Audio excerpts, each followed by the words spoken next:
Europe और America के लोग ऐसे ही हैं जैसे ठंडी बर्फ होती है। नकली मुस्कुराहट, नकली इज्जत, नकली सम्मान, सब कुछ नकली, एकदम बर्फ जैसा। असलियत उसमें कुछ भी नहीं। कोई मुस्कुराएगा भी तो आपको समझ में आ जाएगा कि ये नकली मुस्कुरा रहा है, अंदर से नहीं मुस्कुरा। और इज्जत और सम्मान देने का तो प्रश्न ही नहीं है। अब ये जो इलाके में रहने वाले लोग हैं, इनका निजी जीवन कैसा है, दो तीन छोटी छोटी बातें बताता हूं। यूरोप का एक बहुत बड़ा फिलोसोफर, उसका नाम रूसो। रूसो की ऑटोबायोग्राफी मैंने बार बार पढ़ी। वो उसमें लिखता है कि मेरी जिंदगी में 5 बच्चे हुए। इसको ध्यान से सुनना। रूसो माने आज से लगभग 200 सवा 200 साल पहले का व्यक्ति और उस जमाने की व्यवस्था का प्रतिनिधि। तो आज से 200 साल पहले का यूरोप कैसा है, इसका अंदाजा आप लगा सकते हैं। रूसो कह रहा है कि मेरे 5 बच्चे हुए, उसमें से 4 मैंने लावारिस छोड़ दिए, एक को पाला, एक को ही रखा घर में, 4 को छोड़ दिया। फिर आगे लिखता है कि 4 को छोड़ा कहां, तो कहता है कि जब मेरा पहला बच्चा हुआ तो मैं अपनी पत्नी के पास नहीं था। आप जरा सुनना इसको ध्यान से। मैं मेरी पत्नी के पास नहीं था और मेरी इच्छा नहीं थी कि वो बच्चा पैदा हो, लेकिन मेरी पत्नी ने कर दिया, तो मैंने उसको घर के बाहर टोकरी में रख दिया, कुत्ते उसको खा गए। पहला बच्चा। रूसो लिख रहा है कि दूसरा बच्चा जब पैदा हुआ तो मैंने उसको चर्च में छोड़ दिया और अब वो अनाथों की तरह पल रहा है।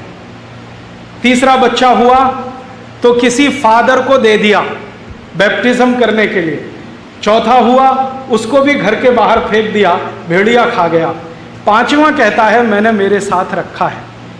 और ये बात जब रूसो लिख रहा है, द ग्रेट यूरोपियन फिलोसोफर, तो अंत में वो कहता है कि मैंने जो कुछ किया वो यूरोप की परंपरा के हिसाब से किया, क्योंकि यूरोप में 2500 साल से यही परंपरा चल रही है। क्या परंपरा चल रही है? बच्चों को लावारिस छोड़ना। घर के बाहर बच्चा पैदा हुआ, घर के बाहर टोकरी में रख दिया, कुत्ता खा जाए, भेड़िया खा जाए, कोई जानवर खा जाए। बच्चा पैदा हुआ, घर के बाहर रख दिया, कोई चर्च के व्यक्ति की निगाह पड़ गई, उठा ले गया, चर्च में दान कर दिया, तो लावारिस की तरह से पलने लगा। बच्चा पैदा हुआ तो बाहर छोड़ दिया। ये चक्कर क्या है? 2500 साल ये परंपरा यूरोप में चली। कारण क्या? बच्चों को लावारिस छोड़ना। तो रूसो कहता है कि बच्चे पति पत्नी के आनंद में बाधक हैं, इसलिए इनको रखना अच्छा नहीं है। पति पत्नी का आनंद माने शारीरिक आनंद, तो शारीरिक आनंद में बच्चे बाधा हैं, इसलिए इनको रखना अच्छा नहीं है।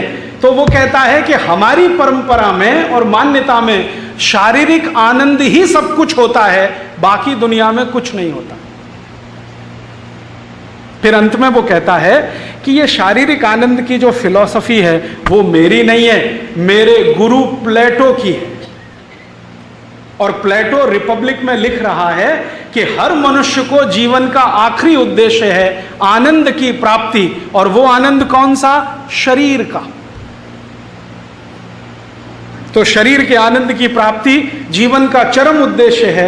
बच्चे अगर उसमें रुकावट हैं तो उनको घर में रखना नहीं है, छोड़ देना है। ये मान्यता और परंपरा यूरोप में 2500 साल चली है और यूरोप अपने आप को महान कहता है।